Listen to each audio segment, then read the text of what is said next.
மேல தெரியுற 3 விநாயகர் சுவாமி இருக்கும். அதுல ஏதோ ஒரு சூஸ் பண்ணுங்க. உங்க கேள்வி என்னன்றது மனசுல வந்து வச்சுக்கோங்க. ஃபர்ஸ்ட் விநாயகர் சுவாமி வந்து நீங்க சூஸ் பண்ணியிருந்தீங்கன்னா இன்னர் வாய்ஸ், உங்களுக்கு இன்ட்யூஷன் நிறைய இருக்குங்க. நீங்க வெளியில தேடவே வேண்டாம். உங்க இன்னர் வாய்ஸ் வச்சு நீங்க உங்க ஒர்க் வந்து பண்ணீங்கன்னா டெஃபினட்டா சக்சஸ் ஆகும். ஃபோர்ஸ் பண்ணாம நீங்க வந்து ட்ரை பண்ணுங்க. உங்க மனசுல பட்டதை டக்குன்னு பண்ணுங்க.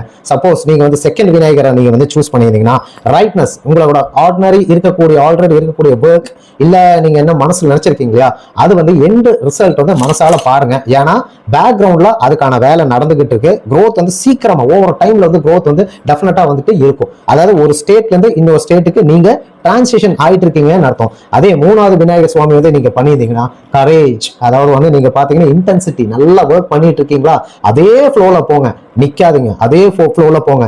100 இல்ல 200% எஃபோர்ட் வந்து போடுங்க. உங்க ஒர்க்ல வந்து கான்சென்ட்ரேட் பண்ணுங்க. அதுதான் வந்து இந்த கார்டு வந்து சொல்றாங்க.